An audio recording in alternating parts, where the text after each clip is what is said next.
Hey, way too far. Dad, platonic massage train. Being friendly. I have a boyfriend.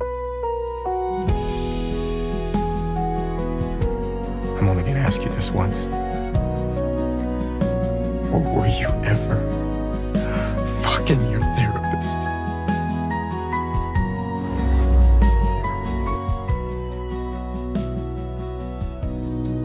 Akan kuukir keteguhan, siapkan Walk safe. semua I'm so ketabahan, happy for you guys. Will you, excuse me? menahan badai dengan sabar tanpa berkata kasar. Because I am going crazy over here. Okay, you heard me, right?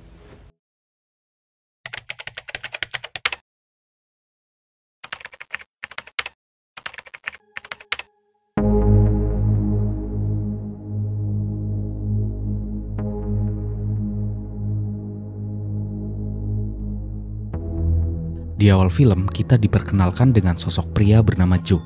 Joe adalah pekerja di sebuah perpustakaan. Sudah bertahun-tahun ia kerja di sana dan tentu sudah nggak kehitung berapa buku yang telah ia baca.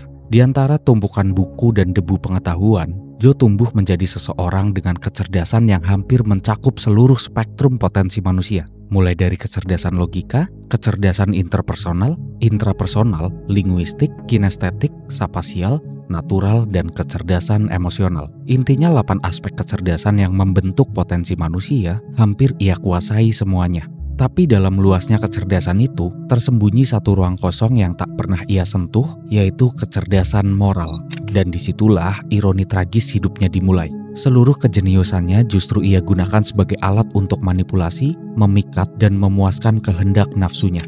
Cerita bermula pada suatu pagi saat Joe sedang bekerja di perpustakaan. Terlihat seorang wanita cantik yang cantik banget datang ke perpustakaan untuk mencari sebuah buku. Wanita itu bernama Guinevere Beck, kita panggil aja Beck. Terlihat Joe yang melihatnya lalu melakukan analisa pertama di dalam hati. Dari gerak-gerik, cara berpakaian, dan caranya berjalan. Who are you? Your blouse, you like a little attention. Okay, I bite. Now, and you murmur your first word to me. Hello, Can I help you find something? Paula Fox. Follow me. Akhirnya patahan kata pertama saling mereka keluarkan dan dilanjutkan dengan obrolan-obrolan tentang buku. Beck menceritakan bahwa dirinya adalah mahasiswa yang bercita-cita menjadi seorang penulis. Beck banyak bercerita dan dengan tenang Joe mendengarkan ceritanya. Joe tahu bahwa langkah terbaik pertama untuk membelai wanita adalah menjadi pendengar yang baik sebaik-baiknya. Seperti kebiasaannya, dia tahu cara memainkan peran itu dengan sempurna. Akhirnya di meja kasir, Beck pun meninggalkan nomor teleponnya dan mereka berkenalan. Have a nice day, sir. Okay, going for it. Guinevere? And you're Joe. Goldberg. Sejak hari itulah Joe jatuh hati dan berencana mendapatkan Beck dengan cara yang terstruktur. Untuk mendekati seorang wanita, Joe tahu bahwa dia harus dapat sebanyak mungkin data dan merubah pribadinya setepat mungkin di hadapan wanita yang ia kejar. Langkahnya dimulai dengan membuka Facebooknya dan mencari alamat rumahnya dari sebuah foto. You're safe. Not a lot of Guinevere Becks.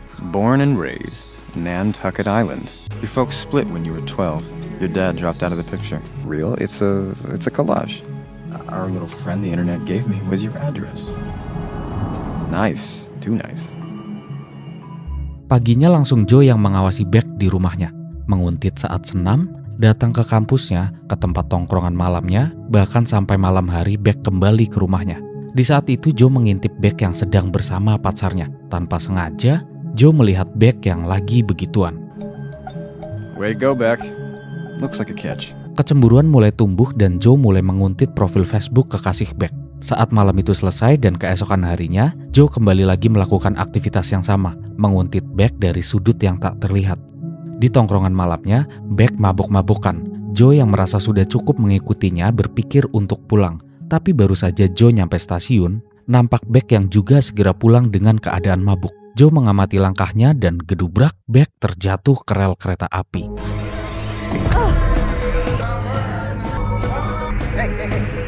So just give me your hand. Give me your hand. Your hand.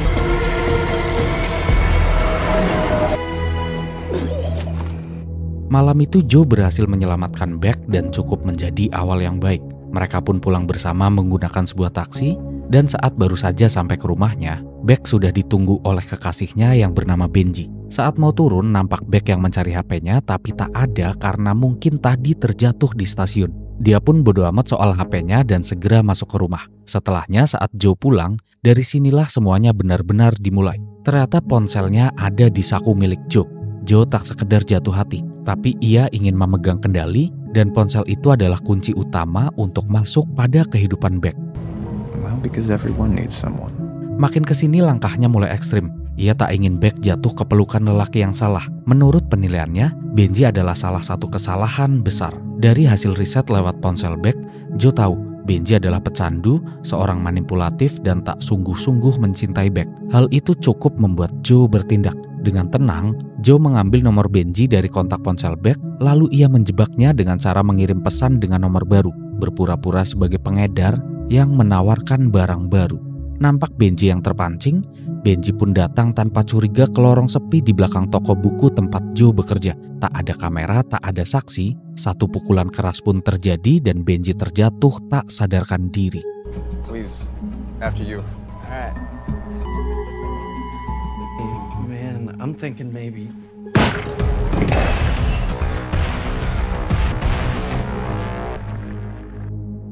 Singkatnya, Benji terbangun di sebuah ruangan kaca kedap suara yang nampak adalah ruang tersembunyi di bawah lantai perpustakaan. Benji pun bingung dengan apa yang terjadi dan baru menyadari saat mengingat bahwa Joe adalah pria di malam itu yang berada di taksi bersama Beck. Nampak Joe yang mencatat reaksi Benji di dalam, seperti seorang ilmuwan yang sedang mengamati spesies eksperimen. Tapi ini bukan eksperimen biasa. Ini tentang menilai apakah seseorang layak tetap ada dalam hidup wanita yang ia cintai. Setelah mengurung si Benji, Joe kembali melakukan aktivitas penguntitan kepada Beck. Dia melihat Beck sudah membeli HP baru. Namun di sini Joe masih tetap tenang karena di HP lamanya masih terpasang iCloud aktif, di mana hal itu membuat Joe tetap bisa melihat semua aktivitas Beck dari ponsel. Of course, a new phone. As you activate your new friend there, your old phone, which I have, is still logged into the cloud. That means I'm still logged into you. Setelahnya Joe langsung ke ruang bawah perpustakaan untuk mengurusi Benji. Di sana Joe ingin mengambil alih ponsel milik Benji. Dia berencana membuat status-status palsu mengabari teman-temannya agar tak dicurigai hilang oleh teman-temannya. Akhirnya Joe yang memahami Benji adalah seorang pecandu, mencoba mengambil kesempatan dengan menawarkan sebuah barang asalkan Benji mau memberikan sandi ponselnya. Gray and Mealy in there. Stole my stash. Only one way. Thank you. Just one more thing. Password.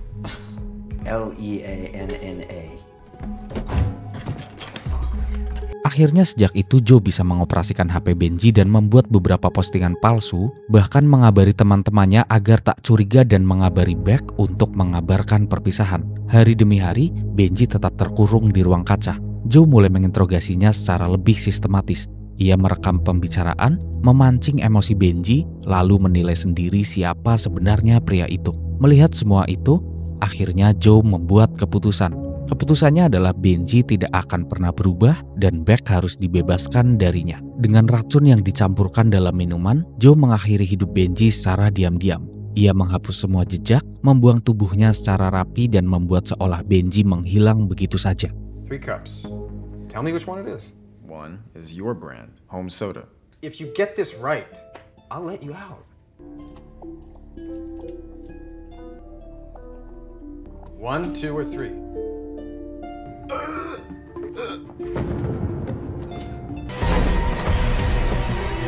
Deterioration speeds really picked up.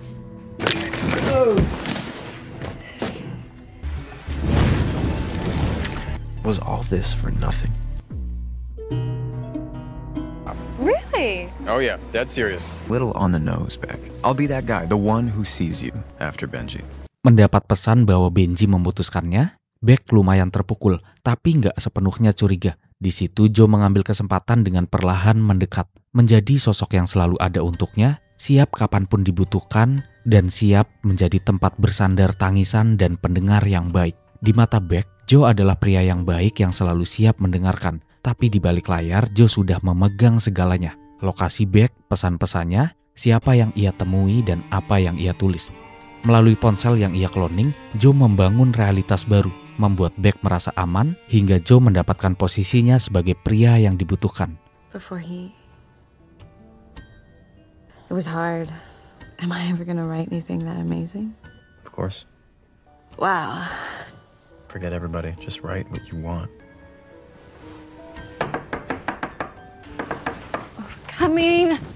Oh, Joseph. Saat sedang berduaan, tiba-tiba seorang wanita bernama Peach yang merupakan sahabatnya Beck datang ke sana. Akhirnya begituannya pun gak dilanjutkan, dan setelah hari itu semuanya nampak berjalan normal. Terlihat Beck yang kini lebih sering menghabiskan waktu bersama Peach. Sebagai bestie, Beck menceritakan semuanya tentang Joe dan Peach menyadari sesuatu. Peach kayak punya radar sosial yang tajam. Sejak pertemuan pertama, dia melihat ada sesuatu yang aneh dari Joe. Baginya Joe terlalu misterius dan terlalu sempurna, bahkan bisa dicurigai kenapa Joe selalu datang di waktu yang tepat. Demi keamanan, Peach pun menyarankan agar Beck segera meninggalkannya. Love yourself. Ghost him already. Peach yang mencurigai semua cerita Beck dari hilangnya ponsel, kejadian di stasiun kereta dan banyak lainnya, mulai mencari jawaban atas kecurigaannya. Dia mencari tahu lebih dalam tentang Joe, mulai dari latarnya, pekerjaannya, bahkan kehidupan digitalnya. Ia bahkan datang ke toko buku tempat Joe bekerja, berpura-pura tertarik pada literatur, padahal diam-diam memperhatikan. Akhirnya Joe pun tahu bahwa dia sedang diawasi. Untuk pertama kalinya sejak kisah ini dimulai, Joe merasa terancam. Peach bukan hanya sahabat, ia adalah penghalang dan bagi Joe, setiap penghalang harus disingkirkan. Singkat cerita, Joe langsung beraksi setelah mengamati kebiasaan sehari-hari Peach dan berencana membuat gertakan agar bisa menyusup ke rumahnya dengan cara melukainya. Peach doesn't go anywhere without that laptop. Setelah berhasil memberi luka, Joe pulang dan ada-ada aja, dia malah kena pukul tetangganya yang sedang mabuk. Beberapa detik setelah terpukul, Joe mendapat sebuah telepon dari Beck yang mengajaknya untuk menjenguk Peach yang mengalami kecelakaan. Joe pun senang karena rencananya untuk menyusup ke rumah Peach berhasil. In Central Park in broad daylight. Kini Joe pun meluncur ke rumah Peach untuk menjenguknya. Di sana Joe memanfaatkan semuanya. Dia mencuri barang kecil dengan tujuan meninggalkan jejak samar agar bisa membuat Peach merasa janggal dan diawasi. Intinya kayak membuat Peach biar jaga-jaga. Tapi nampak ada kendala yang tak terduga. Tiba-tiba dalam satu momen yang krusial, Peach mengajak Beck untuk pergi healing trip ke rumah keluarganya yang mewah. Tujuannya jelas, memisahkan Beck dari Joe. Tapi Joe nggak tinggal diam. Sembunyi-sembunyi ia mengikuti mereka keluar kota, walaupun dalam perjalanan Joe harus mengalami kecelakaan. I'm coming back. Mendapati insiden itu, Joe masih tetap melanjutkan perjalanannya mengikuti Beck yang sedang diajak berlibur. Joe menyusup malam-malam diam-diam ke rumah itu. Di sana dia cukup terkejut dengan apa yang ia lihat karena ternyata si Peach menghadirkan mantannya Beck yang bernama Raj dan berencana melakukan bragedubrak-dubrek 2 lawan 1 dengan cara memberi ramuan perangsang ke dalam minuman si Beck. Don't do it. Ladies first. Cheers. Wait until that baby kicks in.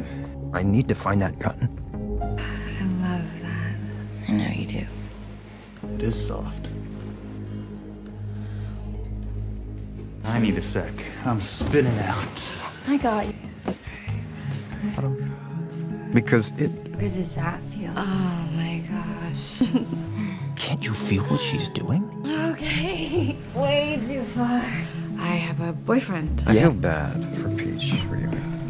Beruntungnya si Beck cepetan sadar dan menghindar dari mereka. Singkatnya, di pagi hari Beck yang menyadari bahwa tadi malam dia dilecehkan, memutuskan untuk pulang lebih dulu dari rumah itu. Di sana Beck diantarkan oleh mantannya yang bernama Raj itu, hingga tanpa sadar meninggalkan Peach dan Joe di rumah itu berdua. Tak lama setelah Beck pergi, tanpa basa-basi Joe yang udah kelanjur marah langsung melancarkan aksinya. Terjadi pergulatan, suara kekacauan, lari-larian, dan kemudian Joe menarik pelatuk. Peach tewas, tapi dengan kecerdasannya, Joe bisa memanipulasi semua agar terlihat seperti bunuh diri. Go ahead. Brand that plate you asked for. Thanks, Diane. But you're safe now, thanks to me. Mendengar kabar kematian sahabatnya, Beck merasa hancur. Tapi dari kehancuran itu, Joe hadir seperti penyelamat. Ia terus menemani, menenangkan, dan perlahan-lahan Beck merasa bahwa mungkin Joe adalah satu-satunya yang tersisa untuknya. Mereka pun mulai menjalin hubungan. Beck mulai menghabiskan hidup berdua dan kembali menjalani hobinya yaitu menulis. Seperti biasa, Joe selalu mendukung, memberi ruang, bahkan membaca naskah-naskah awal Beck dan memberi komentar penuh pujian. Hari dan bulan berlalu, mereka nampak bahagia dan Joe masih selamat dari ganjaran apa yang telah ia perbuat. Namun di tengah semua itu, Beck mulai menyadari sesuatu. Hidupnya terasa makin sempit, lingkungannya menyusut, orang-orang terdekatnya hilang satu persatu. Meskipun Joe terlihat sempurna, ada hal-hal kecil yang mulai terasa aneh kenapa Joe tahu semua tentangnya. Kadang keceplosan dan banyak banget hal lainnya. Beck mencoba menepis pikiran itu, tapi firasat tak pernah bisa sepenuhnya dibungkam. Ia mulai mengingat ponsel yang hilang dulu, kenapa sampai sekarang tak ditemukan, kenapa Joe selalu muncul setelah sesuatu yang buruk terjadi. Saat itulah, Beck mulai menyelidiki secara diam-diam, dan suatu hari Beck berhasil membuktikan bahwa ternyata Joe yang selalu mengikutinya. I want it to be wrong. Right. You give them your heart, but I'm good at catching bad people. Are you following me?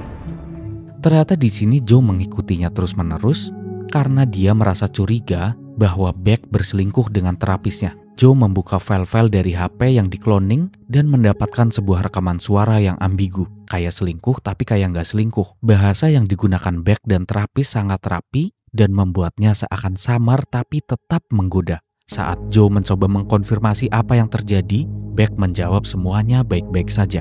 Tapi di sini terlihat semakin hari semakin Joe yang overprotective dan selalu mencurigai Beck mempunyai hubungan dengan terapisnya. Hal itu tentu membuat Beck merasa sangat risih, bahkan akhirnya memutuskan untuk sementara mereka berdua harus menjaga jarak.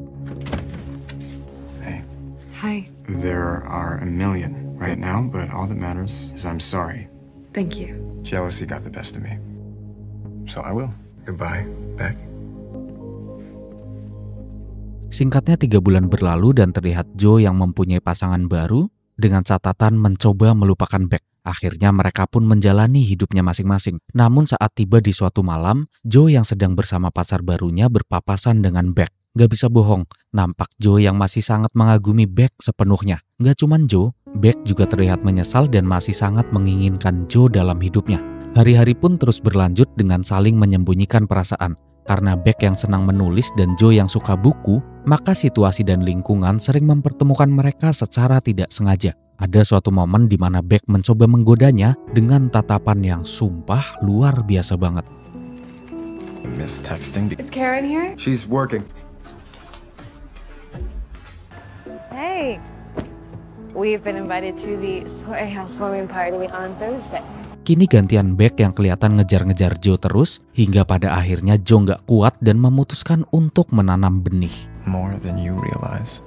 Karen is good. I need to be good for Karen. Please move further away. We're not gonna do this.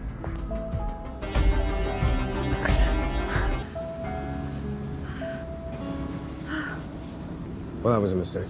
Never again. Ever. Never again. Never again. You make me weak, Beck. Singkatnya, mereka kembali bersama dan Joe meninggalkan pasangannya. Tapi dalam kebersamaan mereka, luka lama Joe kembali tumbuh. Dia meyakini bahwa Beck masih menjalani hubungannya dengan si terapis itu. Akhirnya si Joe pun mendatangi terapis itu dan berpura-pura sebagai pasien karena Joe tahu Beck tak mengaku dirinya sudah berpasangan. Melihat kepribadian si terapis yang nampak agak gimana, dengan ilmu pemahaman psikologis yang Joe punya, Joe meyakini bahwa si terapis adalah orang yang suka nanam singkong sembarangan.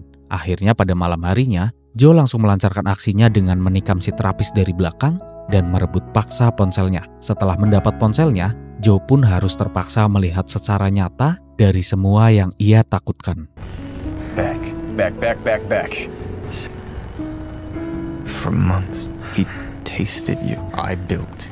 He's been taking advantage of you. I know in my heart that is not you. Setelah mendapat kenyataan itu, Joe pulang ke rumah dan mempertanyakan semuanya pada Beck dengan patah hatinya. What happened? You told me I was crazy for even thinking it. You said that to me. Do you remember? What are you talking about? I'm only gonna ask you this once. Or were you ever fucking your therapist? Answer me. Yes. You never loved me.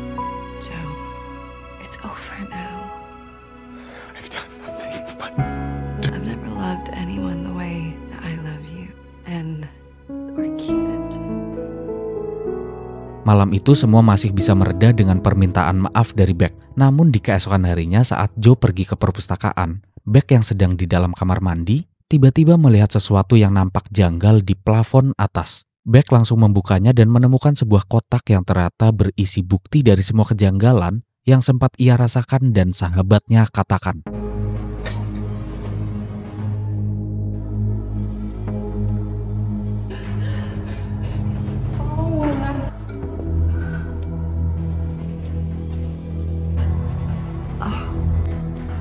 Hey, I'm on my way, bro. Ozma, who said anything about Joe?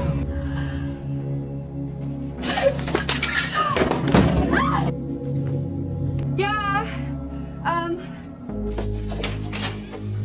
Go get some more. Do you want anything? Baru saja mendapati kotak itu, sialnya Joe pulang ke rumah dan mengetahui bahwa Beck telah menemukan kotak itu.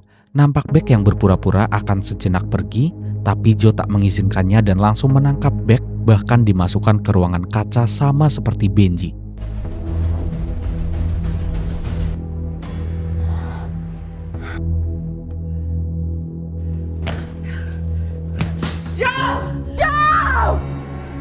Di sana Joe tak menyakiti Beck. Dia mengurung Beck agar mempunyai waktu untuk menjelaskan bahwa apa yang dia lakukan adalah kebenaran. Beck yang masih nggak nyangka dengan semua yang dilakukan Joe pun tak menerima penjelasan itu. Akhirnya Joe membawa laptopnya dan menunjukkan apa saja keburukan dari semua orang yang telah ia binasakan. Dia memberitahu bahwa semua yang ia lakukan hanya agar Beck bisa hidup nyaman tanpa gangguan dari orang-orang terdekat yang bisa mencelakainya. Well, you didn't know. He killed an innocent kid. And Peach, she was obsessed. Years. She needed to trap you to make you her pet. Beck, I love you. Setelah itu di malam harinya Beck yang nampak mempunyai sebuah rencana tiba-tiba mengeluarkan kalimat-kalimat halus untuk berterima kasih karena Joe telah sebegitu tangguh menjaganya selama ini. Beck pun mengungkapkan kerinduannya dan memancing Joe agar membuka pintu dari ruangan kaca itu. I get it now. No one has ever loved me the way that you love me. You gave me everything.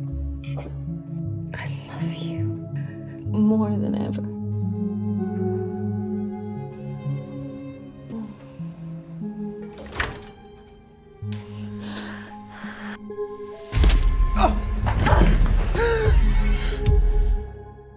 Akhirnya kini keadaan berbalik. Rencana Beck berhasil. Joe pun terkurung di dalam kotak kaca itu. Tapi saat Beck akan segera pergi, Beck tak menemukan jalan keluar. Bahkan ternyata Joe emang bukan manusia bodoh apalagi lalai. Dia telah menyiapkan segala kemungkinan dan mempunyai salinan kunci dari pintu kaca tersebut. Akhirnya dengan segala usaha yang Beck lakukan, kini Beck kembali tertangkap bahkan dihabisi oleh Joe.